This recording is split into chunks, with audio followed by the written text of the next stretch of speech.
Hallelujah.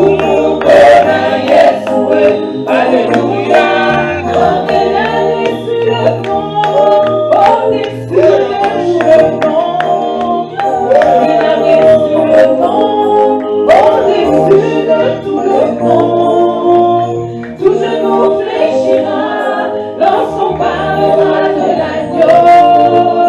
Tout genou fléchira lorsqu'on parlera de l'agneau. Oh, il a reçu le nom au-dessus de tout le monde.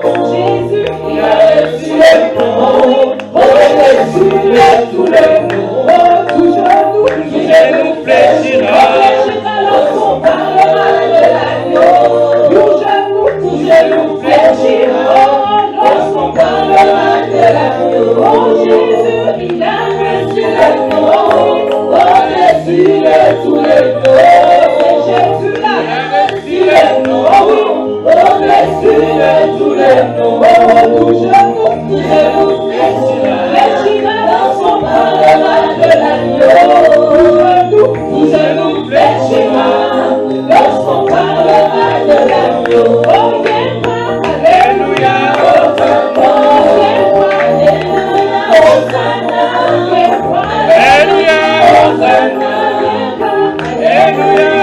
Hosanna, alléluia, Hosanna, alléluia, Hosanna, alléluia, Hosanna, alléluia, Hosanna, alléluia, Hosanna, alléluia, Hosanna, alléluia, Hosanna,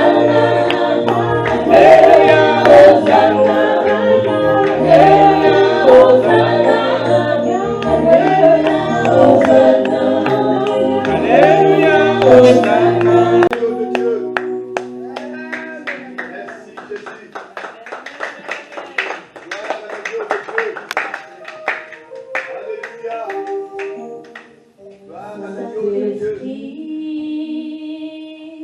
C'est le moment, puissance de Dieu, c'est le moment, merveilleux Seigneur, c'est le moment, oui Jésus, glorifie ton nom, Saint-Esprit, c'est le moment, puissance de Dieu, c'est le moment, merveilleux Seigneur, Jésus, c'est le moment,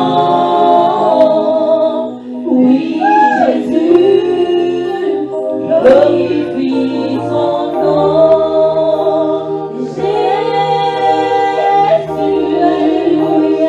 Nous sommes là, Jésus, alléluia, nous sommes là, Emmanuel, nous sommes là, nous sommes là,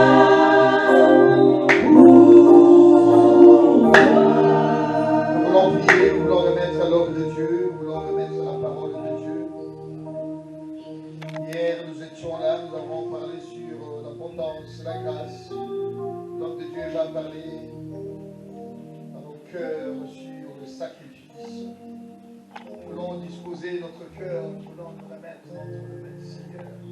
Que nos oreilles soient toutes ouïes et que les lèvres de son serviteur soient ointes d'une onction particulière, afin que nous recevons ce message, cette parole, non pas comme venant de l'homme, mais venant de Dieu.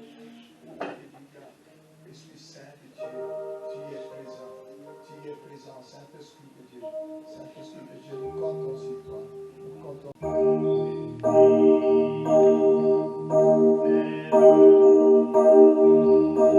Nous allons recevoir l'homme de Dieu, qui va nous introduire la parole, et continuer de la rigueur, on va nous laisser la place, et on va nous suivre.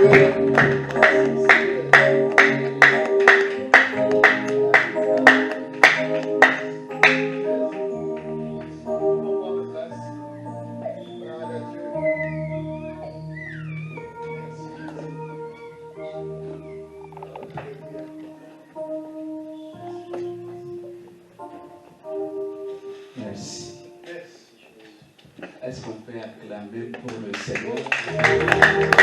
Pas pour moi, mais pour le Seigneur. On dit pour le Seigneur.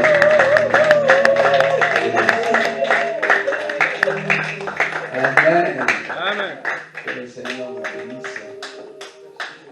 Très content d'être là avec vous. Vous êtes là? Soyez quand même contents.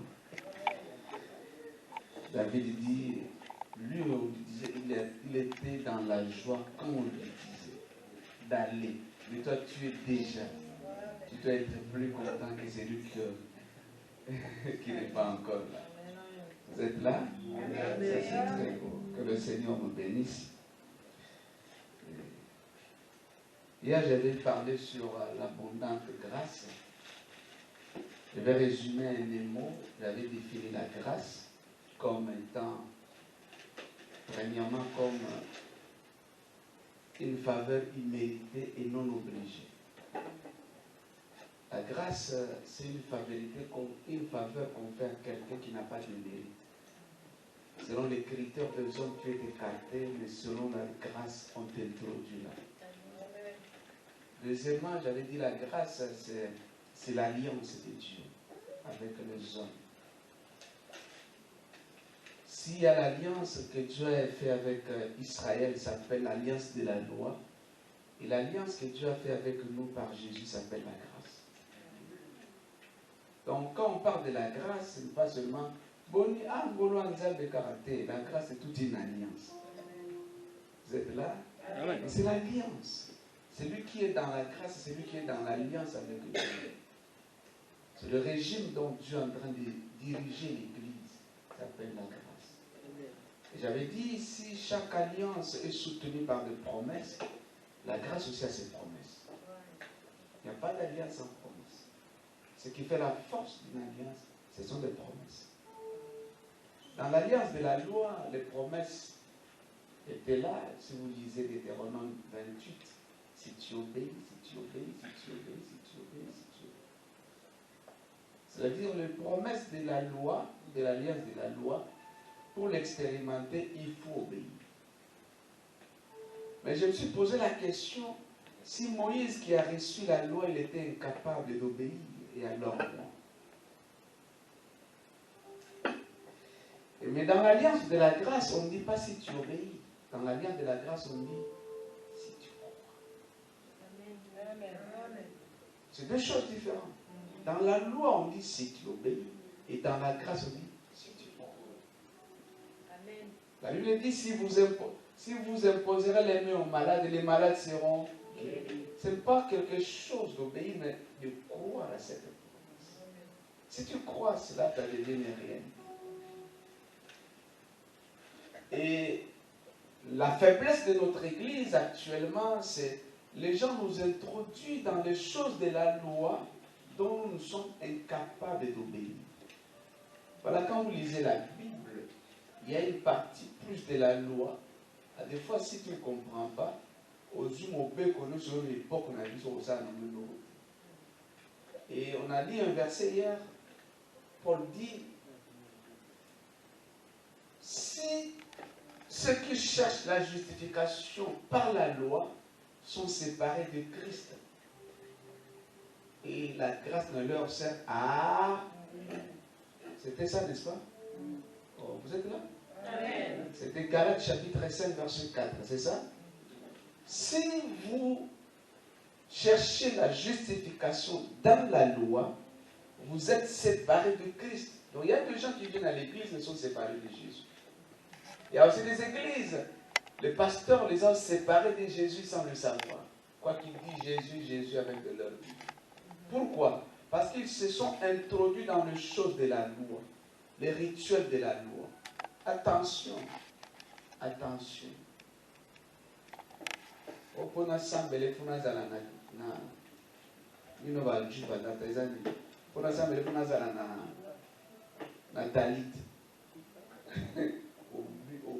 Na grâce aux hommes les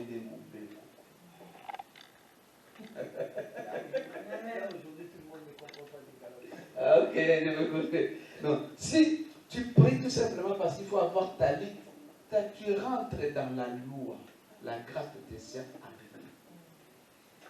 C'est pour prier, il faut tuer un animal. Moi, je me suis posé la question. Si vous voulez obéir à la loi, obéissez toute la loi. Pourquoi vous sélectionnez la loi? Parce que c'est lui, la Bible dit très clair. S'il y a 10 commandements, tu dois obéir tous les 10. Mais si tu fais 9 ou 8 et tu désobéis aux 2 ou 3, tout est nul. C'est ça la loi. Oh non, nous ne prions pas. Il ne faut pas prier le dimanche, il faut que le sabbat. C'est bien. Mais obéissez aussi les autres commandements de la loi. Si vous ne les faites pas, vous êtes des hypocrites, vous ne connaissez pas ce que vous faites. Or, si vous faites les choses de la loi, vous êtes séparés de Christ. Jésus ne vous sert à rien.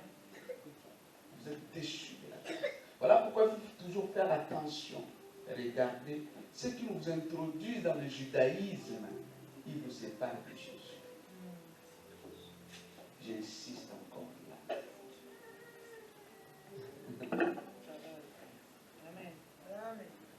Vous êtes là? C'est ça. Quand Paul parle aux Galates, il dit, vous avez commencé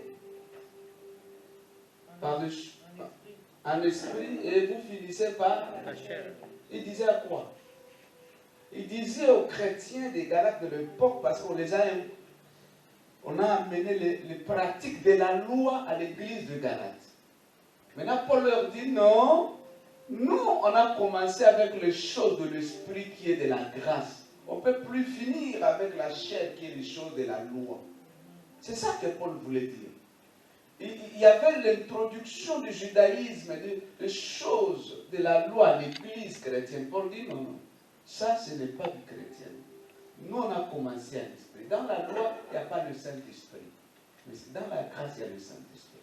Dans la loi, Dieu n'est pas Père. Mais dans la grâce, Dieu est notre Père. Oh, vous êtes là avec moi? Amen. La grâce nous a amené un nouveau sacerdoce. Et la loi a un sacerdoce héréditaire. Mais la grâce n'est pas un sacerdoce héréditaire. Dans la grâce, tu peux être n'importe quelle tribu, mais tu peux devenir serviteur. Mais dans la loi, il faut être de famille de sacrificateurs pour servir. C'est une chose différente. Oui, papa. Il y a des gens qui ne comprennent pas.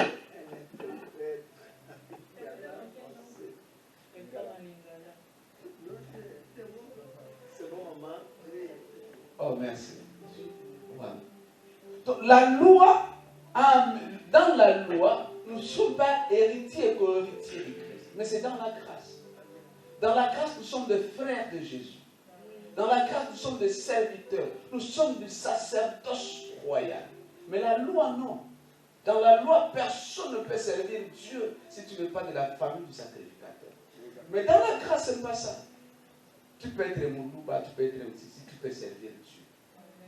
Donc la grâce a bouleversé les choses, a changé toutes choses. Et si vous respectez la loi, vous devez aussi rentrer dans ce système. Il faut chercher la famille des sacrificateurs. Donc la loi, c'est un système ou un régime. Et la grâce, c'est un régime que Dieu dirige les gens. Donc ce sont deux régimes opposés. Il n'y a pas mélange de la loi et de la grâce. J'insiste ici. Nos églises n'évoluent pas parce qu'on nous apporte trop de la loi et non de la grâce. La Bible dit, la loi a été donnée, mais la grâce est venue.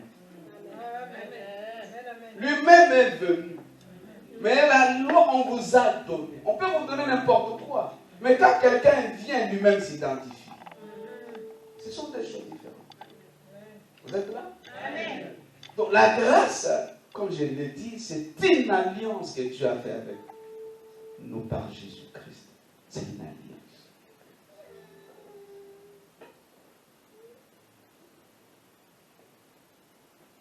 Troisième définition, j'avais dit, la grâce est l'aveuglement volontaire de Dieu envers nos faiblesses. Vous étiez là, non? La grâce est l'aveuglement volontaire de Dieu envers nos faiblesses. Dieu devient expressément aveugle pour te bénir. Parce que s'il tient compte de sa sainteté, il ne te bénira pas. Mais dans la grâce, il devient aveugle. C'est de même, Isaac doit devenir aveugle pour bénir. Si Isaac voyait, Jacob n'allait pas être béni. Or, la grâce a rendu Dieu aveugle. Qu'est-ce qui rend Dieu aveugle? La croix. L'œuvre de la croix a rendu Dieu aveugle à nos faiblesses. Ne compte pas mes faiblesses, mais Dieu me voit selon la grâce. Vous êtes là? Amen. Et enfin, j'avais défini la grâce comme un cadeau du supérieur à l'enfer. C'est le cadeau de Dieu aux hommes. Le plus beau cadeau que Dieu nous a donné s'appelle la grâce. Oh. Tu peux réussir par grâce. Vous êtes là? Et deuxièmement, je vais parler. Quand Paul a dit là où le péché abonde, la grâce signifie quoi? J'avais dit hier, quand Paul parle de quand le péché abonde, il veut nous dire dans ce texte, le péché commence tout petit mais ça grandit. Le péché grandit, le péché grandit. Il peut connaître la croissance. La plupart des gens qui sont aujourd'hui grands buveurs n'ont pas commencé avec 5 verres à la fois ou 10 casiers à la fois. Ils ont commencé par un verre. Vous êtes là? Donc c'est même le péché. On commence par un et ça grandit. Et Genèse que nous avions lu hier, Dieu dit à Abraham, le péché de ce peuple, lorsqu'il sera à son comble, ta descendance viendra récupérer ce territoire. Mais tellement leur péché n'a pas encore grandi, vous pouvez aller en Égypte, en esclavagisme. Mais vous allez rentrer ici lorsque leur péché va grandir. Or, quand le péché grandit, ça vous rend faible. Donc, 6, et on avait dit, plus le péché grandit, plus quand on dit la grâce surabonde, cela veut dire il y a toujours une mesure de grâce qui va faire opposition à la croissance du péché. Plus le péché grandit, plus une mesure de grâce que Dieu va te donner. Plus l'obstacle vient, plus il y a une mesure de grâce pour faire face à cet obstacle. À chaque situation que tu es en train de traverser, il y a aussi une mesure de grâce proportionnelle que Dieu a réservée. Est-ce que vous êtes là avec moi? Voilà pourquoi je dis à quelqu'un, tu ne peux pas tomber et tu ne resteras jamais esclave de ces péchés. Tu ne resteras jamais, tu ne seras jamais la proie des circonstances, car il y a une mesure de grâce que Dieu va verser pour que tu puisses surmonter cet obstacle. Donc, quand le péché abonde, la grâce surabonde, signifie tout simplement, à chaque niveau de péché, il y a une mesure de grâce pour faire face. Vous êtes là? À chaque circonstance, il y a une mesure de grâce pour faire face. Même si tout le monde tombe, mais si la grâce est sur toi, il y aura une mesure de grâce que tu vas te relever, tu vas t'en sortir. Et tu vas te poser la question, mais comment je me suis en sorti dans cette situation? Il y a une mesure de grâce qui est. Que cette grâce t'accorde. Je disais que cette grâce marche avec toi. Parce qu'il y a des gens dans cette salle. Dieu t'accorde cette mesure de grâce. À chaque obstacle, à chaque circonstance, qu'une mesure de grâce te soit accordée pour t'en sortir. Là où les autres tombent, la mesure de grâce te soit accordée. Là, oh, je ne me retrouve pas là. Quand les autres pleurent, une mesure de grâce viendra pour que tu puisses rire. Une mesure de grâce te sera accordée pour t'en sortir de tes obstacles. Une mesure de grâce viendra pour surmonter les épreuves. Quand les autres vont pleurer, il y aura une mesure de grâce pour que tu puisses rire. Il y aura une mesure de grâce pour t'en sortir. Quand il n'y aura pas de porte pour les autres, il y aura une mesure de grâce qui va ouvrir une porte. Quand les autres vont, mon Dieu, je disais à quelqu'un, quand l'oppression viendra, quand la sorcellerie viendra, il y aura une mesure de grâce qui te donnera la force pour t'en sortir de cette situation. Oh, je prophétise pour cette église et je grâce soit accordée. Là où le mal va abonder, la grâce va se rapporter. Là où le péché va abonder, la grâce va se rapporter. Là où la méchanceté va abonder, la mesure. Mon Dieu. Quand les temps seront difficiles, il y aura une mesure de grâce pour marcher au-dessus des temps difficiles. Quand les temps seront durs, il y aura une mesure de grâce que Dieu t'accordera pour t'en sortir de temps difficiles. Ne pleure pas. Oh mon Dieu, je dis à quelqu'un, tu n'es pas comme les autres. Si le monde pleure, nous avons une mesure de grâce de marcher sur les pleurs des autres. Quand les temps seront durs, il y aura une mesure de grâce que Dieu t'accordera. C'est ça. C'est le temps de marcher dans l'abondance de la grâce. Donc l'abondance de la grâce signifie tout simplement une dimension de grâce que Dieu nous accorde pour faire face à chaque épreuve. Est-ce que vous êtes là avec moi? Est-ce qu'on peut acclamer très fort le Seigneur? La grâce, pour nous, c'est gratuite, mais pour Dieu, ce n'était pas gratuit. Dieu, pour nous donner ce temps de la grâce, il a payé un prix. Pour nous, c'est gratuit, mais pour Dieu, ce n'était pas gratuit. Il fallait que quelqu'un meure.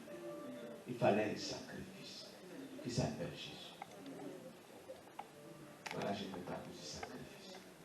Un grand homme dit ceci. Si je travaille, si j'ai réussi dans la vie sans sacrifice, cela signifie que l'autre qui m'a précédé a fait des sacrifices et moi je suis en train de récolter le fruit de ce sacrifice.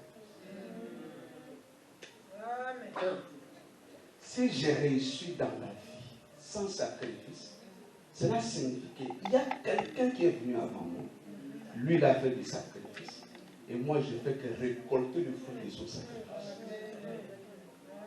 Et si moi je travaille dur avec sacrifice, je ne récolte pas grâce à ce succès. Je dois savoir que celui qui viendra après moi va récolter les fruits de mon sacrifice.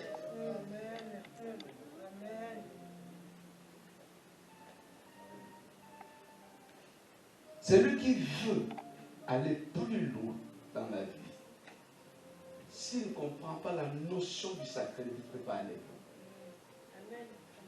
Je serai très dur aujourd'hui. La réussite dans la vie est le résultat ou la somme du sacrifice de chaque jour.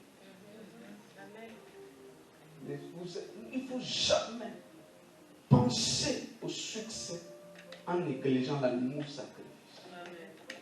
Je vais vous donner un exemple. Un jour, une maman vient auprès de Jésus. Il dit à Jésus, Seigneur, lorsque tu seras dans ta gloire, moi j'ai des fils qui sont tes disciples, mais l'autre à gauche. L'autre est à droite. Une maman cherchait toujours le futur de ses enfants, mais de garantir l'avenir. Lorsque tu seras dans ta gloire, Jésus n'oublie pas de mettre les garçons ici. L'autre est à ta gauche, l'autre à droite. Et écoutez la réponse de Jésus. Est-ce qu'ils seront capables de boire la coupe? Quel rapport il y a entre la coupe et la position? La maman cherche la position de ses enfants. Mais Jésus lui dit, est-ce qu'ils seront capables de boire la coupe que je vais boire? Jésus va dire à cette maman ceci. Si tu as besoin d'une position pour tes enfants, cherche à connaître le prix du sacrifice qu'ils doivent payer. Parce que le mot coupe ici veut dire sacrifice. Maman, ne cherche pas d'abord la position, mais cherche d'abord à connaître le prix à payer pour y arriver à cette position. La plupart, nous avons besoin d'une position, mais on ne tient pas compte du prix à payer.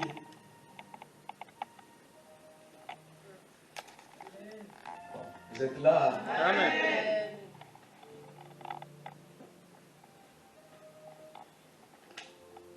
La vie chrétienne est basée, a pour base. La vie chrétienne a pour fondement le sacrifice. Si nous sommes chrétiens aujourd'hui, parce que quelqu'un s'est sacrifié. Sans le sacrifice d'une personne qu'on appelle Jésus, on n'allait pas être ce qu'on appelle chrétien. Si nous sommes chrétiens, le fondement du christianisme, c'est le sacrifice d'un homme. Sans sacrifice, on ne pouvait pas être là. On ne pouvait même pas prêcher. Donc nous sommes le résultat d'un sacrifice. Oh, vous êtes là? Amen.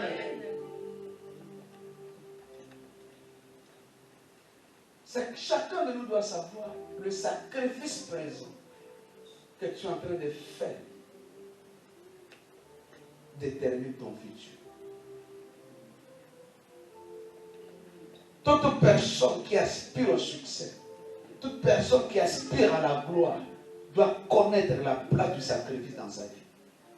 Si tu ne connais pas la place du sacrifice, n'aspire pas à la gloire. Tu vas entendre parler de la gloire, mais tu ne vivras pas la gloire. Parce que la gloire est le fruit d'un sacrifice. Jésus est assis à la droite du Père dans la gloire, mais il est passé par le sacrifice. Celui qui veut asseoir dans une position de gloire, il ne doit pas ignorer le mot sacrifice. Vous êtes là? Amen. Oh. Celui qui aspire à de nouveaux niveaux de succès dans sa vie ou de victoire, il doit penser au sacrifice. Sans cela, tu vas vivre les mêmes choses. Même. Chaque niveau de sacrifice, c'est un niveau aussi d'élévation. Chaque niveau de sacrifice, c'est un niveau de vie que tu vivras. La plupart, nous avons négligé le mot sacrifice. Vous êtes là? Amen. Oh. La plupart des gens, ils aspirent, ils croient que les choses vont bouger elles-mêmes. Non, il y a des choses que tu dois faire pour arriver. Il y a des prix à payer pour arriver. Amen. Sans cela, tu n'arriveras pas. Tu seras jaloux des autres. Mais les autres, ils arrivent, mais ils payent un prix. Mais toi, tu veux arriver sans payer un prix. Tu n'arriveras pas. Il y a des prix à payer à chaque instant. À chaque dimension, à chaque niveau. Il y a un prix à payer. Lorsque vous négligez le mot sacrifice, oubliez aussi l'élévation de la gloire.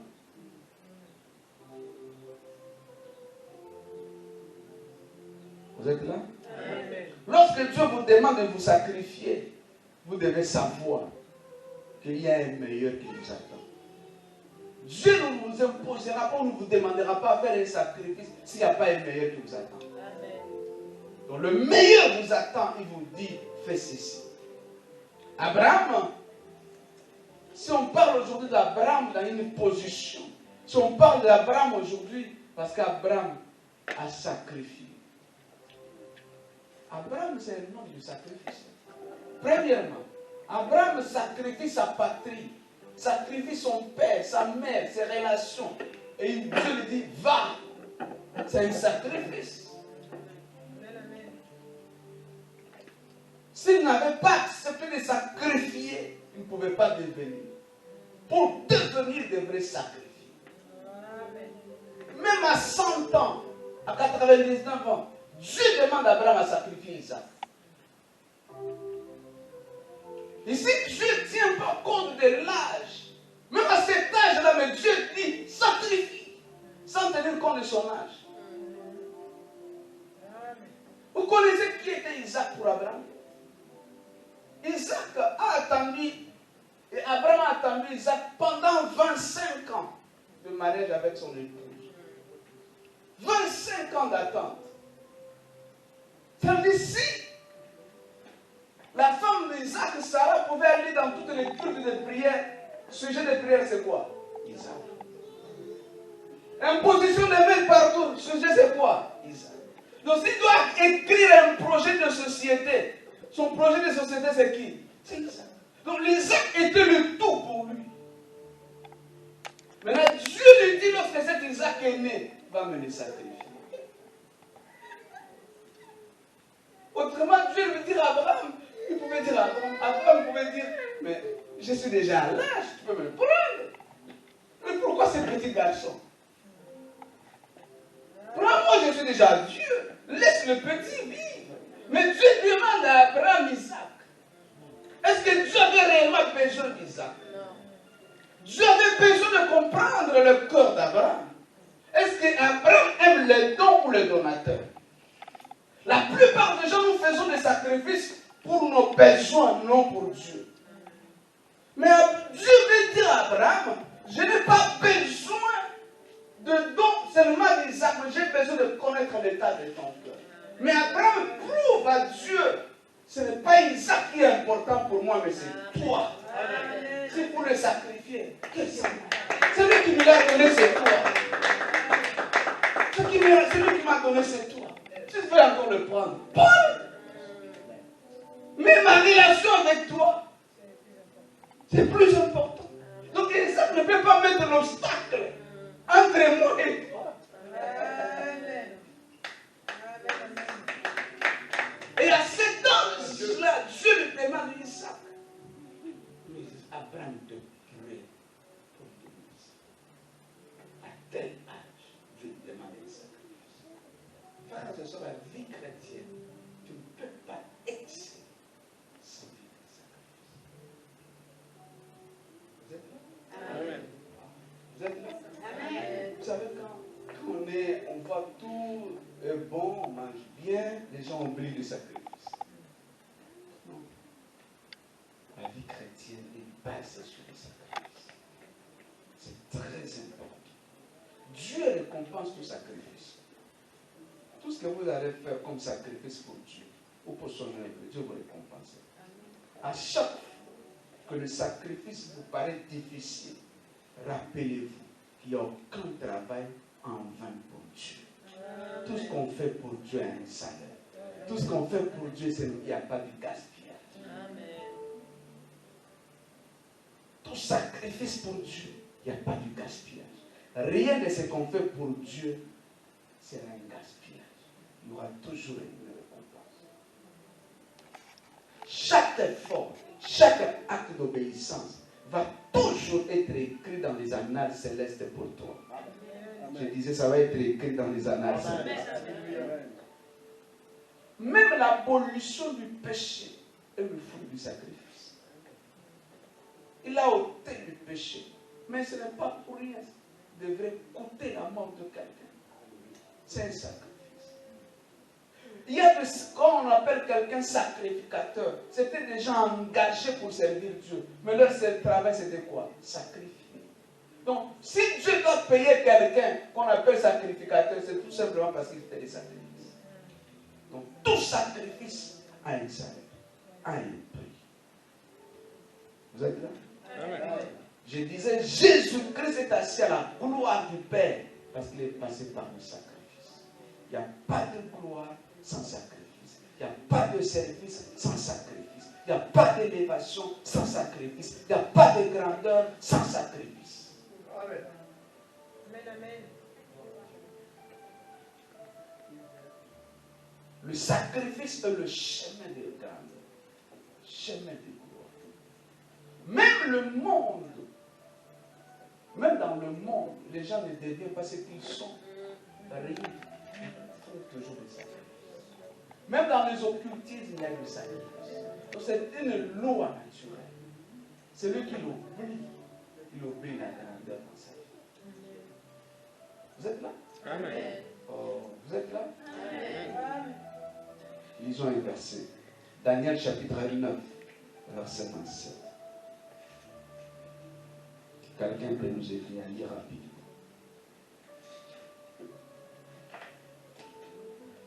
Daniel 9, 27.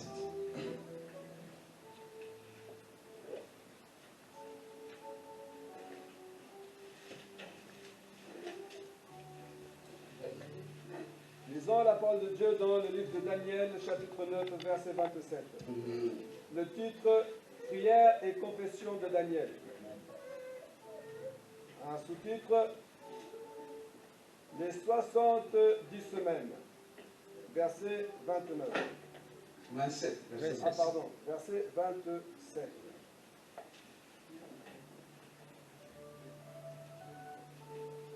Je lis. Il fera une solide alliance entre plusieurs pour une semaine. Et au milieu de la semaine, il fera cesser le sacrifice et l'offrande.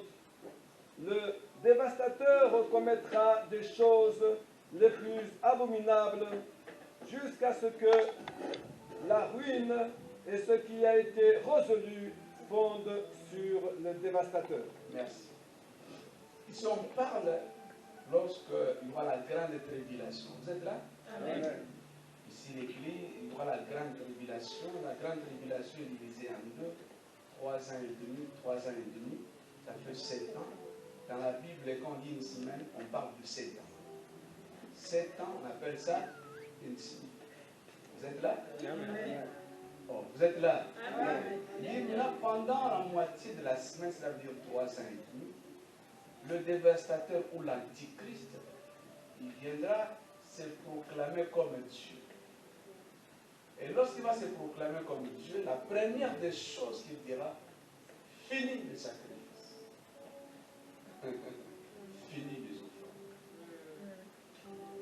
Il est contre les pasteurs ou il est contre les églises? Non. Parce qu'il sait, plus le peuple sacrifie, plus Dieu descend. Mais la seule chose de chasser Dieu au milieu de ce peuple, arrêtez les sacrifices, arrêtez les offrandes. Dieu les viendra. La présence de Dieu ne sera plus manifeste au milieu de ce peuple. Et maintenant, je pourrais imposer ma domination. J'aimerais dire à quelqu'un qui évite le sacrifice dans sa vie, il chasse Dieu. Il chasse la présence de Dieu.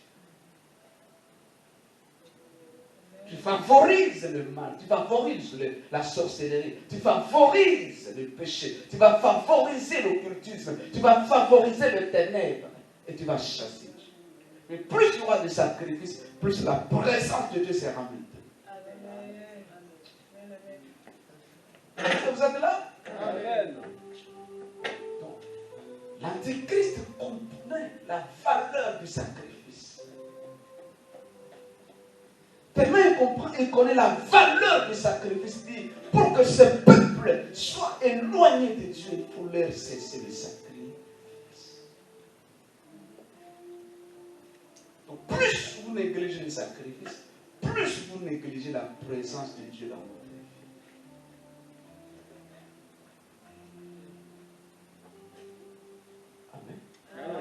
Est-ce que je peux continuer? Amen. Il y a un homme que j'ai, s'appelle David, il a compris la valeur du sacrifice. Dans son expérience avec Dieu, dans sa marche avec Dieu, David a appris quelque chose, que ce qui ne me coûte pas n'est pas un sacrifice. Mais ce qui me coûte, c'est un sacrifice. On lui donne tout. Frères et sœurs, il y a certaines choses dans ta vie pour vivre certaines victoires. Il y aura des sacrifices à imposer. La plaie était dans le pays. Mais pour que cette plaie quitte Israël, il fallait que David fasse un sacrifice. Lorsque David vient avec le sacrifice, on lui donne la terre, on lui donne le peuple pour faire le sacrifice. David dit non, je ne veux pas des choses qui ne me coûtent pas. J'ai appris, quand je marche avec Dieu, ce qui ne me coûte pas n'est pas un sacrifice. Mais ce qui me coûte quelque chose, ça devient un sacrifice. Je dois payer pour mon Dieu. Un sacrifice, c'est toujours quelque chose qui doit te coûter. Quelque chose en toi. À ce moment, tu peux appeler ça sacrifice. Par exemple, tu as 5 euros, tu donnes 5 euros, tu as 1000. Tu donnes le 5. Ce n'est pas un sacrifice. Ça deviendra un sacrifice lorsque ça va te coûter quelque chose au cœur. À ce moment-là, j'ai fait un sacrifice. Mais quand ça ne te coûte pas, ce n'est pas un sacrifice. Oh, vous êtes là avec moi? Amen. Ah. Donc, sacrifier, c'est donner à Dieu la première place dans votre vie. Celui qui sacrifie, il va tout simplement dire, aux choses auxquelles je me suis attaché, ce ne sont pas ça qui est très important, mais c'est mon Dieu qui est en première position. Dans la vie, il ne faut pas seulement dire sacrifice, mais il faut faire le sacrifice qui vous coûte quelque chose. À ce moment-là, on peut dire c'est le sacrifice. Mettre votre vie sur l'autel, ça devient un sacrifice. Deuxième chose. Qu'est-ce qui doit être comme moteur? Ce qui doit être comme mobile du sacrifice? On se pose la question. Pourquoi? Qu'est-ce qui doit te motiver pour le sacrifice? Pour faire le sacrifice, qu'est-ce qui doit être comme mobile? Qu'est-ce qui doit être comme motivation? Qu'est-ce qui doit être derrière un sacrifice? Parce qu'on ne fait pas de sacrifice pour... Vous êtes là? Amen. La plupart font des sacrifices parce qu'ils sont dans le besoin. Mais dans la Bible, il y a des sacrifices, on ne fait pas pour les besoins. Mais il y a aussi des choses qui doivent être comme support de vos sacrifices pour vivre les bénéfices. Premier élément. On doit sacrifier, si on doit faire le sacrifice, premier élément, notre sacrifice doit être fait par la foi, pas par la coutume. La plupart des gens, ils veulent faire des sacrifices parce qu'ils ont entendu le témoignage de l'autre. Et non, fais-le parce qu'il y a une foi qui te pousse à le faire. Lisons un verset de la Bible. Hébreux 11, verset 4. Vous êtes là? Amen. Ce qui doit me pousser à sacrifier, la foi. La foi rend le sacrifice excellent. La foi fait que Dieu approuve le sacrifice. Sans la foi, Dieu ne peut pas approuver votre sacrifice. Hébreux 11, 4. Lisons la parole de Dieu dans le livre de Hébreux, chapitre 11, verset 4. Le titre... Hébreux 11, 4. Lisons dans le livre de Hébreux, chapitre 11, verset 4. Le titre, le témoin de la foi, verset 4. C'est par la foi qu'Abel offrit à Dieu un sacrifice plus excellent. C'est par la foi. Donc nous comprenons dans ce texte ce qui a motivé Abel à faire le sacrifice, c'est sa foi. Wow. Donc sans la foi, Abel n'allait pas faire le sacrifice. Donc la motivation numéro 1 d'Abel pour offrir, pour faire le sacrifice à Dieu, c'est sa foi en Dieu. Toi tu fais des sacrifices pourquoi? Pour se comparer aux autres. Moi je vais les faire parce que l'autre est là, il ne va pas le bénéfice. Ne fais pas par comparaison, mais fais-les pousser par là. Oh, est-ce que vous êtes là? Amen. Ne fais pas le sacrifice parce que tu as entendu l'autre le faire. Non, fais-le par la foi. La foi, c'est la valeur que tu ajoutes à ton sacrifice. Une valeur ajoutée à votre sacrifice. Ça rend le sacrifice agréable à Dieu. Deuxième élément. Celui qui veut faire le sacrifice, il doit être en alliance avec Dieu. Le psaume 50, verset 5.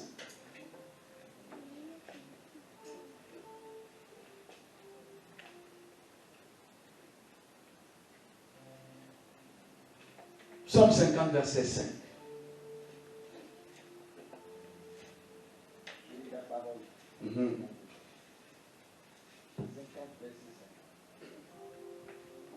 Rassemblez-moi mes fidèles. Ne me rassemblez pas tout le monde, mais sont mes fidèles. Qui ont fait alliance avec, Qui ont fait alliance avec moi? par le sacrifice. Parlez. Ah oui, il n'y a pas d'alliance sans Sacrifice. Pas d'alliance sans.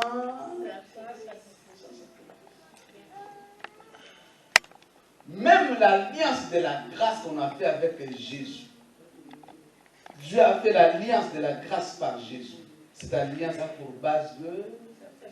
Même l'alliance que Moïse a fait avec Dieu, l'alliance de la loi, était basée sur le sacrifice. Il n'y a pas d'alliance sans sacrifice.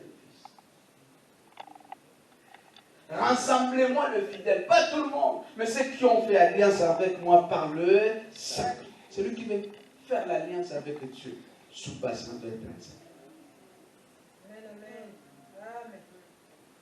Vous êtes là? Amen. Sacrifice.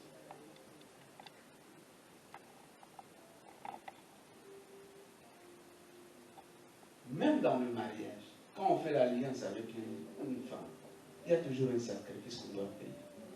L'autre dot est là. Il y a tant de sacrifices que tu dois faire. Donc toute alliance est basée, toute alliance est soutenue par un sacrifice. Donc j'aimerais dire à quelqu'un, tout sacrifice que Dieu veut faire pour Dieu, il faut d'abord être dans l'alliance avec Dieu. C'est cette alliance qui peut nous pousser à faire des sacrifices à Dieu et vivre les résultats. Je vais continuer. Amen. Oh, mais donnez-moi la bonne voix.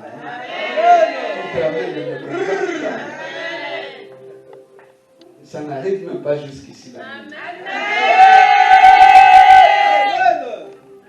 Voilà. Troisième chose.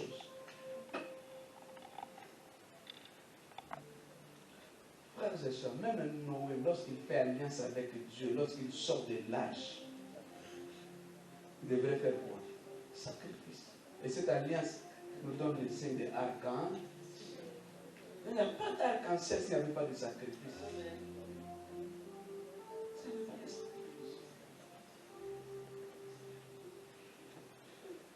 Parce qu'il y a certains moments, ce qui fait la force, ce qui faisait leur force, même Abraham, je peux dire, Abraham a fait du sacrifice.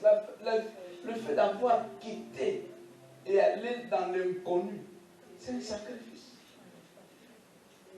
C'est un sacrifice. Et ce sacrifice, c'est l'alliance avec Dieu. Alléluia. Amen. Oh, alléluia. Amen.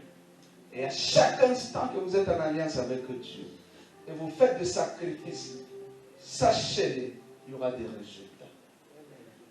Ça va produire. Troisième chose, les promesses que Dieu a reçues de Dieu.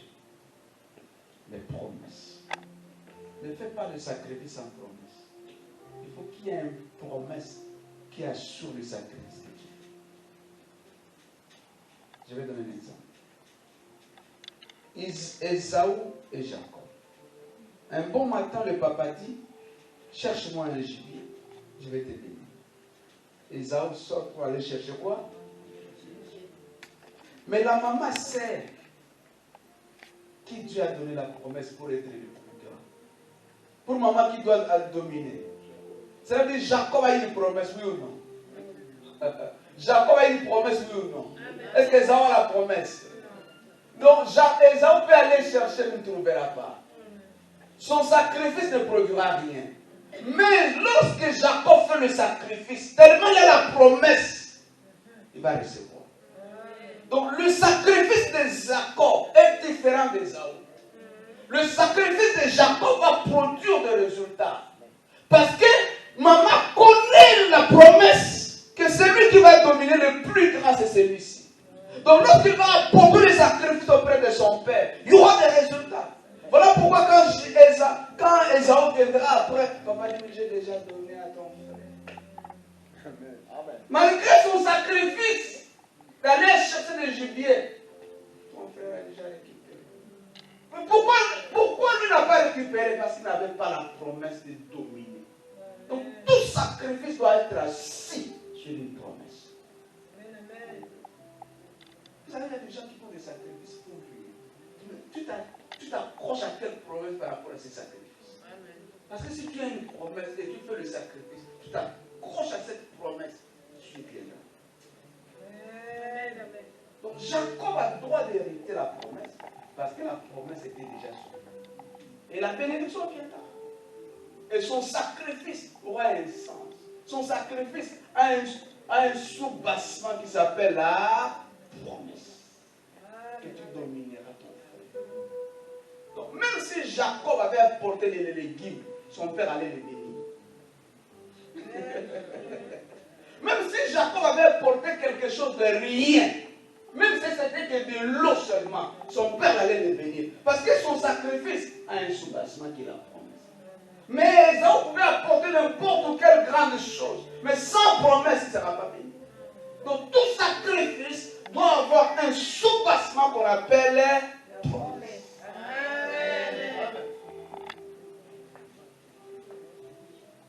Vous êtes là? Amen.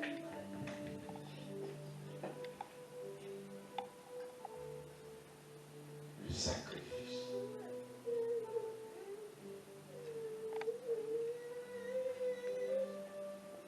Je vais parler sur les qualités, types de sacrifices et qualités de sacrifices. Là, je vais terminer.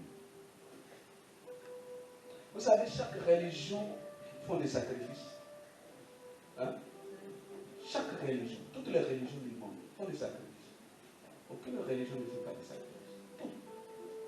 Mais la seule différence entre nous, nos sacrifices doivent être basés sur les promesses, sur l'alliance, sur l'amour de Dieu, doivent être basés sur la foi. Toutes les religions. Nous sommes au mois de Ramadan, n'est-ce pas? C'est un sacrifice. Et toutes les religions font des sacrifices. Même dans la Bible, je vais vous donner quelques versets. Si vous lisez Juges 16, 23, si vous lisez 1 Corinthiens 10, 28, vous allez trouver des divinités étrangères, des prêtres des divinités étrangères font de sacrifices. Les bouddhistes font des sacrifices. Les musulmans font des sacrifices. Toutes les religions du monde font de sacrifices. Aucune religion ne fait pas de sacrifices. Peut-être toi, tu as déjà fait longtemps et tu ne le fais pas. Même les chrétiens, tout le monde fait des sacrifices. Mais la seule différence, nos sacrifices doivent être basés sur quelque chose.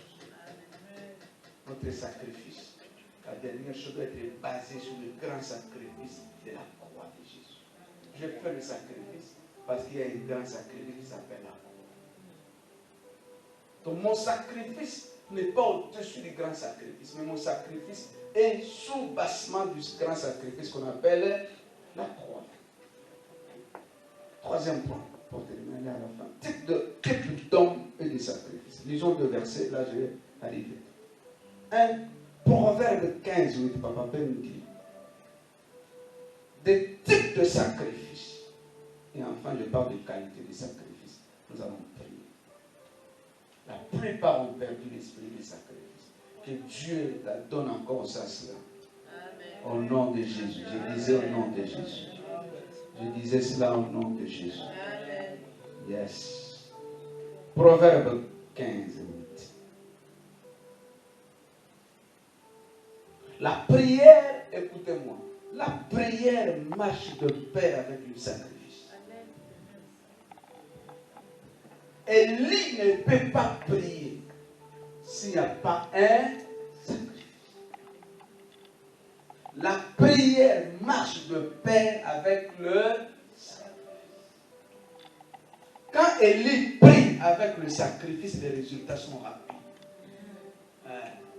Ça met longtemps où on l'a prié longtemps. Sans sacrifice, à des fois, tu vas continuer à faire des jeûnes, prier. Mais ceux qui prient avec des sacrifices, nous avons des résultats des fois plus rapides que ceux qui parlent. Proverbe. Proverbe 15, verset 8. Le sacrifice des méchants est adoreur. Le sacrifice des méchants est adoreur à l'Éternel. Ah. Même le méchant font des... Ça c'est très beau. Le méchant font aussi des... Mais le sacrifice est en horreur à l'Éternel. Donc ici on parle de type d'hommes et aussi leur sacrifice. Donc il y a deux gens qui font des sacrifices mais sont de méchants. Dieu n'agrée pas leur sacrifice. Et dans ce texte qui est important, on va lire Genèse 4. Tu peux me dire Genèse 3, 4, 5.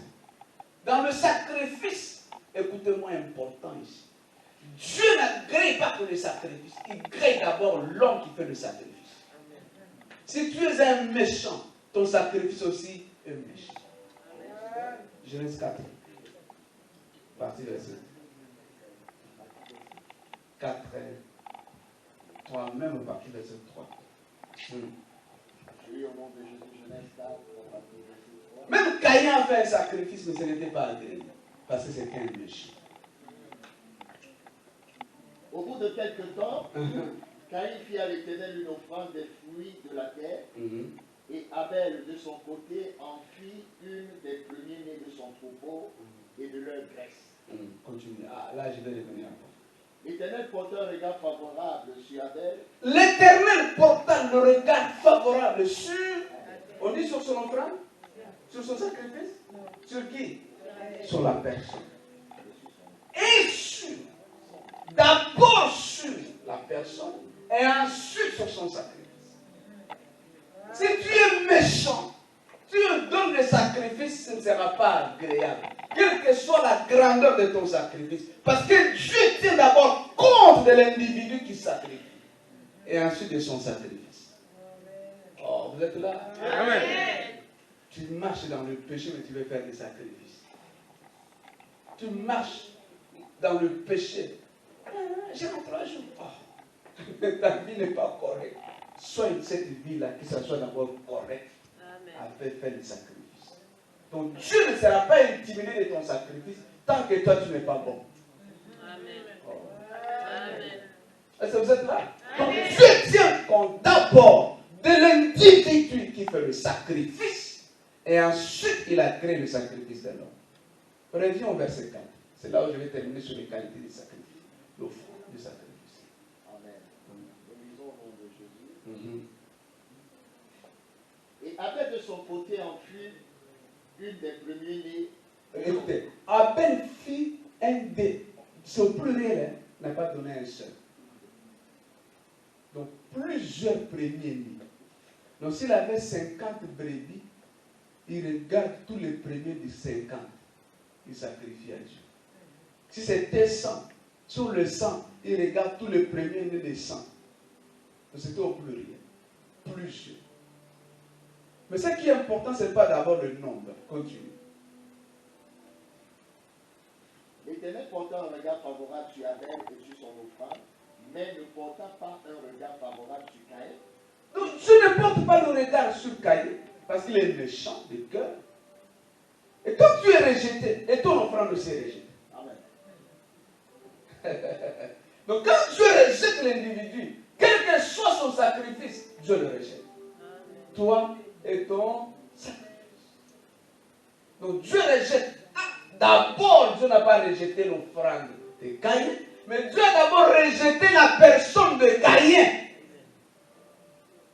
Comme Caïn n'est pas agréable, et son offrande aussi n'est pas agréable. Mais au verset 4, lorsqu'il a donné les premiers-nés, on dit des premiers-nés, il a donné ceux qui avaient des graisses.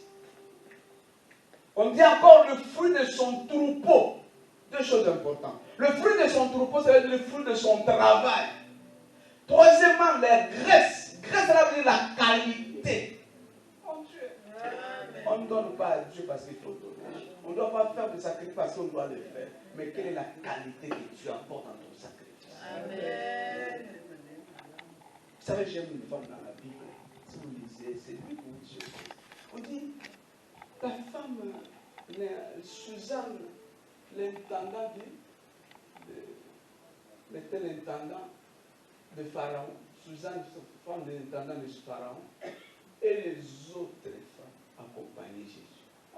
Et pourquoi on cite seulement Suzanne et les autres? Au côté maintenant, les autres. Pourquoi les autres? Parce que ceux qui avaient la qualité, on cite les noms.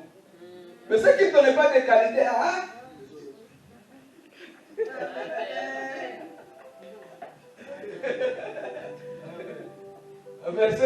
c'est quoi? C'est Luc 8, verset 3. Dis-les à les autres. Donc, il y a des gens, quand on vient à l'église, il y a des gens qui marquent. Là, Maman Suzanne était là. Elle était avec elle les autres. Parce que... Vous êtes là? Amen. Parce que les autres ne donnent pas quelque chose à les autres. Les autres. C'est ça que vous pouvez lire ça. C'est ça, vous allez trouver. Nous lisons Lipouille 3. Uh-huh. Jeanne, femme de Chouza, intendant d'Hérode, Suzanne, et plusieurs autres Et plusieurs. qui l'assistaient à Et l'air bien. plusieurs. Papa, au contraire de plusieurs. Ah, les plusieurs. Moi, de citer leur nom exact. Parce qu'ils sont les autres. Leur qualité, leur façon de donner n'a pas assez de qualité. Il n'y a pas assez. Même ça en chrétien. Il ne faut pas continuer à écrire. Parce qu'ils ne donnent pas grand chose. Leur sacrifice n'est pas assez important. Ils sont dans les autres. Dans la vie, il ne faut pas se mettre dans les. Il faut se catégoriser. Il faut quitter les autres. Il faut marquer. Oh mon Dieu. Il faut distinguer. Quand tu fais quelque chose, distingue-toi. Quand tu poses un acte, distingue-toi. Ça ne peut pas être pas grande chose, mais quand tu le fais, mais avec distinction. Regarde, quand maman l'a fait, le beignet a toujours été distingué des autres. Parce que la distinction te va c'est une marque de poser. Quand tu fais quelque chose, fais-le avec beaucoup d'engagement, beaucoup de sérieux. Ça va te donner la qualification. Mais quand tu ne fais, parce que tout le monde a affaire Les autres. Vous êtes là? Amen. Voilà, je suis arrivé à la fin. La qualité est très importante dans le sacrifice.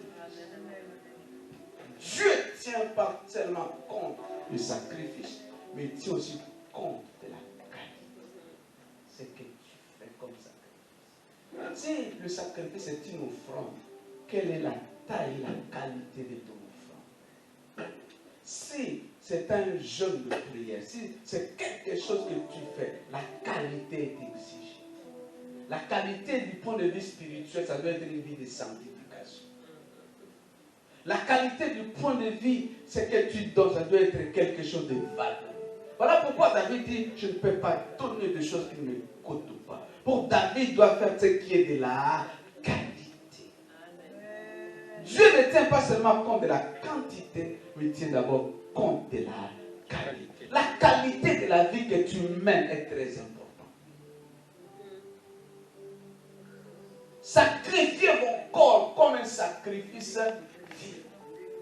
Est-ce qu'il y a des sacrifices vivants dans ma vie? Ça n'existe pas. Tous les sacrifices dans l'Ancien Testament étaient morts. On ne pouvait jamais sacrifier quelque chose de vivant à Dieu. On les coupait, on les tuait. Mais si Paul dit, ce n'est pas ça? Votre regard. Mais c'est Jésus ce qui est vrai ou non? Est-ce qu'il y avait des sacrifices dont après avoir été sacrifié, peut te réclamer, peut parler? Tu étais mort, soit te brûlé. Mais si Paul dit quelque chose de très important, sacrifiez vos corps comme un sacrifice. Oh, ça c'est encore quelque chose d'important.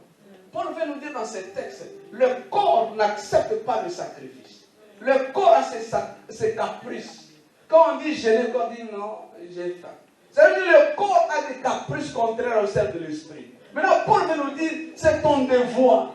Ce n'est pas le problème de Dieu, mais c'est à toi de te sacrifier. C'est à toi de mettre ton corps sur l'autel. C'est à toi de punir ton corps. Ce n'est pas quelque chose de Dieu qui viendra le faire. C'est toi. C'est ta décision, c'est ta volonté de le faire.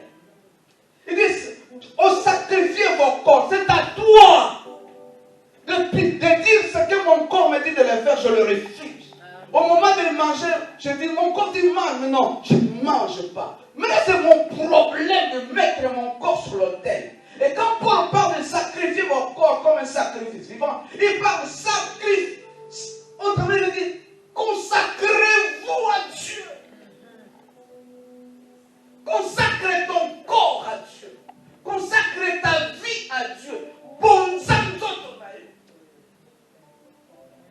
Lorsque ça sera consacré à Dieu, ce corps n'aura plus de mots à dire.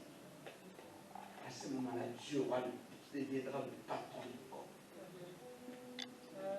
Le corps ne résiste, le corps n'accepte pas le sacrifice. Le corps n'accepte pas d'être mis sur l'autel parce que ses désirs sont contraires.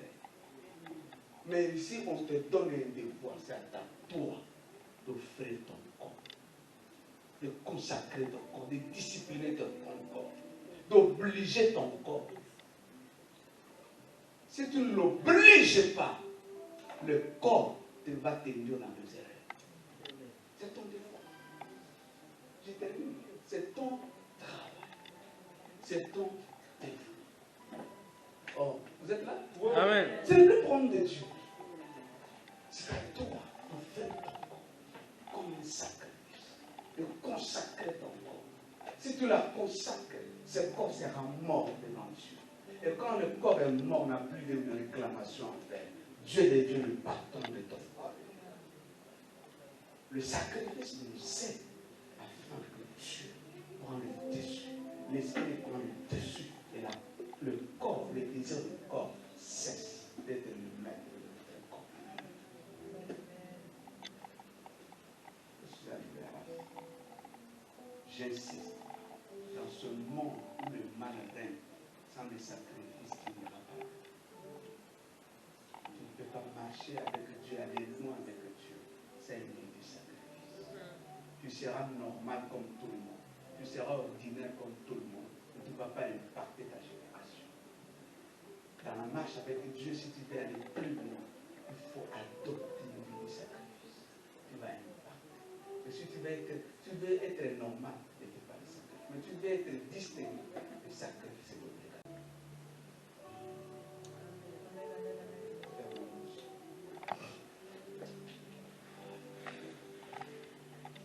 Cesse d'être normal. Décide-toi d'être normal, d'être ordinaire. Si tu veux être différent, le sacrifice est ton chien. Regarde-moi les yeux pour toi. Je veux que quelqu'un prenne une décision aujourd'hui. Aujourd'hui, je n'ai pas besoin que tu crées un même. J'ai besoin que tu prennes une décision. De retrouver une vie que tu as perdue. De reprendre une habitude que tu as perdue. De dire, je mets mon corps sur l'autel de Dieu. J'accepte de sacrifier mon corps pour Dieu. J'accepte. Tu avais cette chaleur de faire un sacrifice pour Dieu. Mais tu n'as plus. Tu es devenu normal, ordinaire. La marche avec Dieu n'est pas une vie ordinaire, une marche ordinaire, mais c'est une marche de sacrifice. Mon Dieu, je sens une forme de grâce du Seigneur. C'est ta vie que tu es en train de mettre devant l'autel. Mon Dieu, je sens une forme de présence du Seigneur. C'est ta responsabilité. Offre ton corps comme un sacrifice. Oui.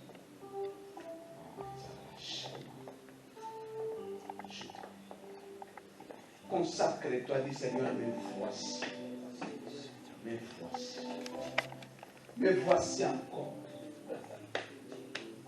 Dis quelque chose à lui, me voici. Oh, je veux me mettre sur ton autel. Me voici encore. Me voici encore. Ah, je ne t'entends pas. Me voici encore. Décide-toi. Me voici encore. Me voici encore. Je m'abandonne à toi. Je me livre à toi. Je me livre totalement à toi. Je me livre totalement à toi. Je m'abandonne totalement à toi. Je me mets sur l'autel. Ah, quand on se met sur l'autel, le feu descendra toujours. Quand on se met sur l'autel, le feu viendra de lui-même. Quand Élie va mettre l'animal sur l'autel, le feu descendra. Tu as besoin d'un feu dans l'église, mets-toi sur l'autel seulement. Mon Dieu, une église qui se met sur l'autel, le feu descendra. Mon Dieu, un chrétien qui se met sur l'autel, le feu descendra. Mon Dieu, je ne t'entends pas. Je veux que quelqu'un élève sa voix. Dis, me voici. Je me mets encore sur ton autel aujourd'hui. Ce que j'avais perdu, que ça revient.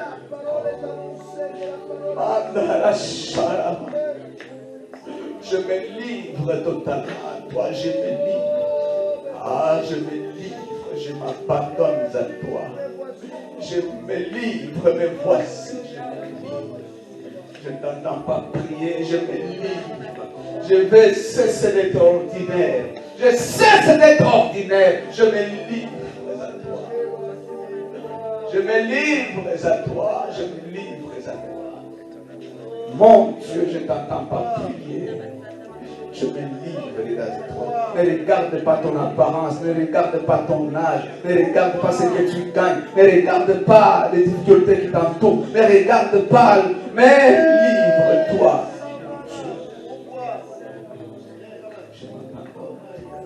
Comme un sacrifice, comme un sacrifice, comme un sacrifice, comme un sacrifice. Je veux devenir un sacrifice aujourd'hui.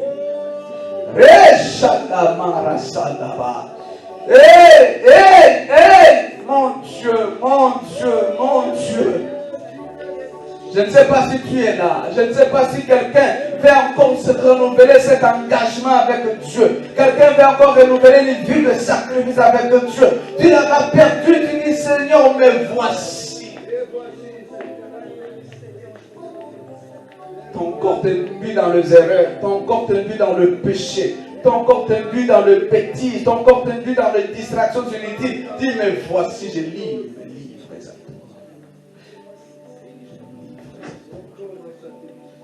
à toi. Que l'esprit de sacrifice, que l'esprit de sacrifice me soit accordé. Manda, que l'esprit de sacrifice. S'il y a des gens qui brisent les esprits de sacrifice, que ton esprit de sacrifice, que l'esprit de sacrifice, Seigneur, manda, que l'esprit de sacrifice. Tu as perdu le ministère, tu as perdu la ferveur, tu as perdu la force de prier, tu as perdu l'autorité de faire des choses, tu as perdu l'autorité spirituelle. Tu perds la, mon Dieu. Tu as perdu l'autorité de la parole, tu as perdu l'autorité, tu as perdu l'autorité spirituelle. Tu peux retrouver cela. Dis Seigneur, me voici. Quand on se livre, ce qui était caché sort. Quand on se sacrifie, déchire le corps et la grâce qui est en toi sortira. Déchire ton corps et la puissance qui est en toi sortira.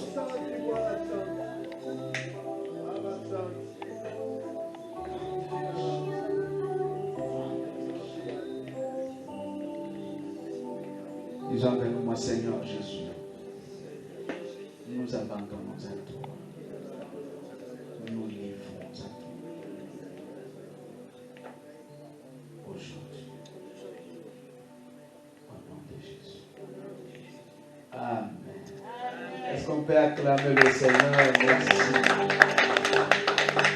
Oh, est-ce qu'on peut acclamer plus fort le Seigneur? Oh, est-ce qu'il y a des gens qui peuvent acclamer le Seigneur?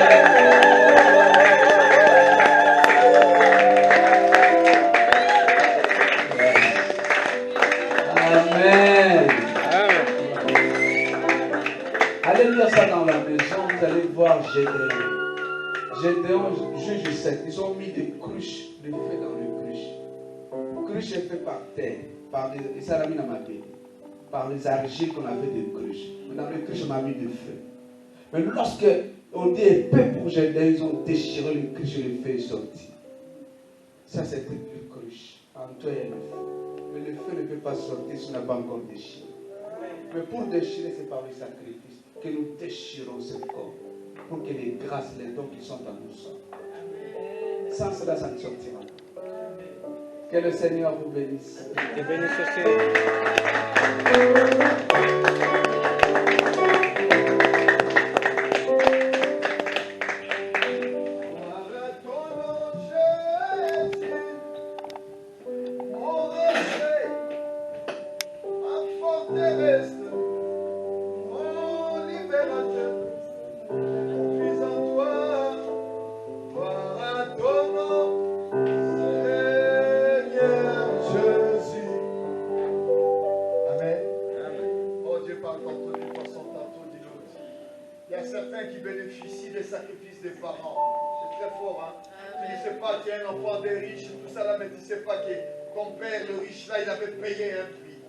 Il y a des prix à payer parfois. On le paye maintenant.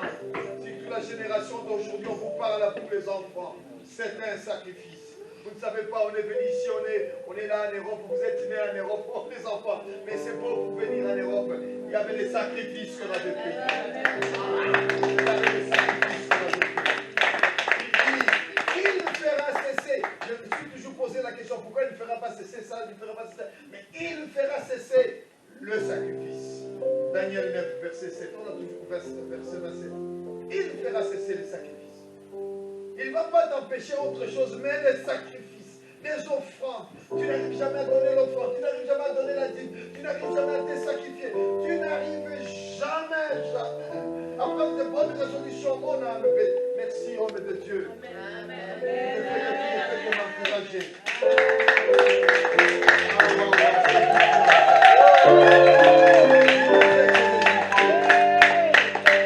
Il envoie mon jeune frère évangéliste. Il quitte Paris, je crois qu'il est venu pour autre chose. Et ce matin, avant de sortir, il dit, papa, il faut que je te parle.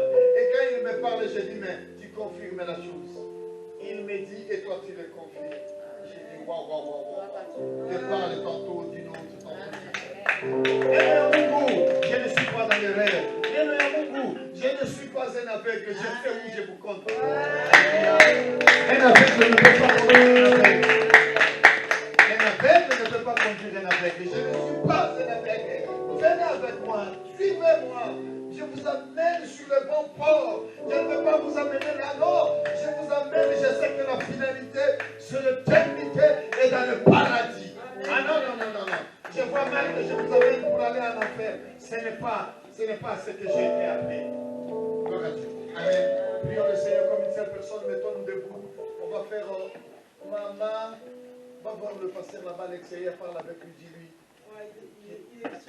Ils sont déjà là-bas. Dis-lui s'il te plaît. 2 minutes. 2 minutes.